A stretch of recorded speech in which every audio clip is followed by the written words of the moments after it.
আসসালামু আলাইকুম ওরহমতুল্লাহ। বিএনপি স্থায়ী কমিটির অন্যতম সদস্য আমির খসরু মাহমুদ চৌধুরী একটা কথা বলেছেন। গত অনেক দিন ধরে এই কথাগুলা সম্ভবত বিনিয়োগ সম্মেলনের পরের থেকে এই কথাগুলো আসছে। সেটা হচ্ছে বিএনপি ক্ষমতায় গেলে 18 মাসে 1 কোটি মানুষের কর্মসংস্থান করা হবে। তার মানে 1.5 বছরে 1 কোটি মানুষের কর্মসংস্থানের একটা কথা তারা বলছে। বাংলাদেশে 1 কোটি মানুষ কি এখন কাজ করে? কাজ করলে তাদের কর্মবিন্যাসটা কি, কে কোথায় কোন ফিল্ডে কীভাবে কাজ করে?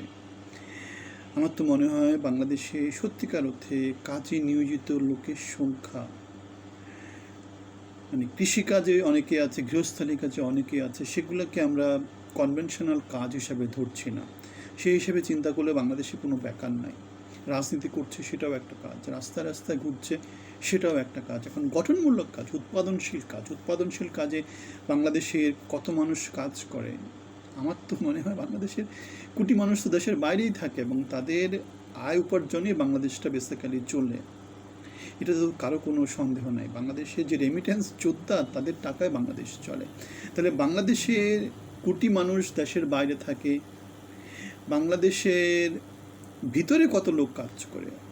আমরা তো জানি যে একজন লোক বাইরে থাকে, পুরো পরিবার দেশে থাকে, পুরো পরিবার ও বিদেশি লোকের টাকার উপরে পুরো দেশটাই চলে, পুরো বাংলাদেশটাই রেমিটেন্সের উপরে চলে, নয়তো গার্মেন্টসের উপরে চলে। এই তো, আর কোনো কাজ বাংলাদেশে আছে?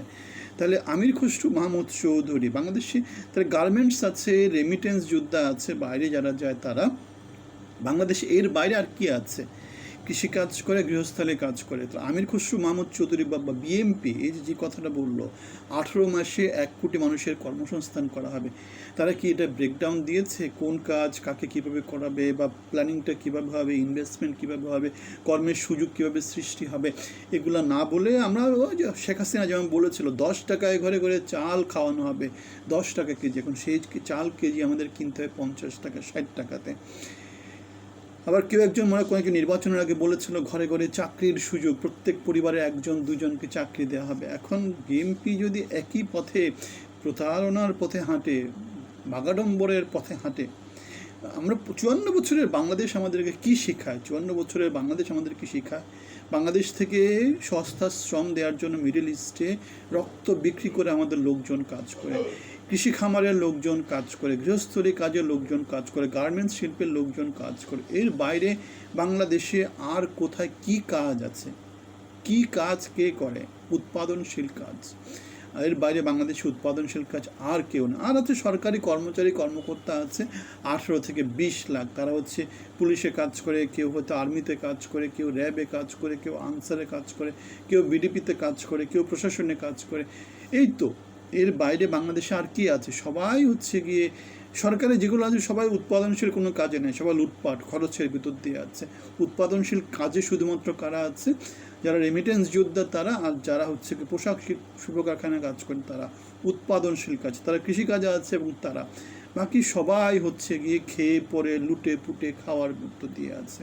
তাহলে আমির খসরু মাহমুদ চৌধুরীর এই 18 মাসে 1 কোটি মানুষকে কর্মসংস্থান করা হবে, এই বাগাডম্বরটা আমাদেরকে শঙ্কিত করে যে আমাদের সংস্কৃতির পরিবর্তন হবে না। বাগাডম্বর বেজ সংস্কৃতি চালু থাকবে, যেখানে গলাবাজির মধ্য দিয়ে, যেখানে প্রতারণার মধ্য দিয়ে, যেখানে বাংলাদেশকে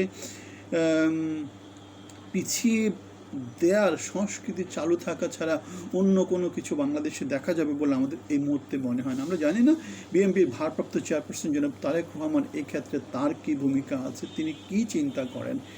আমরা দেখতে চাই বাংলাদেশের সংস্কার প্রস্তাবগুলো এগিয়ে নিয়ে যাক, বাংলাদেশে গণতন্ত্র প্রতিষ্ঠিত হোক, বাংলাদেশের জনমানুষের কাজের ক্ষেত্র তৈরি হোক, বাংলাদেশের ইকোনমি উন্নতি হোক, কর্মসংস্থানের ব্যবস্থা হোক। আমরা একটা ব্যানারের কথা বলেছি, জনগণের বাংলাদেশ, মানবিক বাংলাদেশ। সেখানে আপনাদেরকে অংশী হওয়ার জন্য আমন্ত্রণ জানাচ্ছি। ভালো থাকবেন।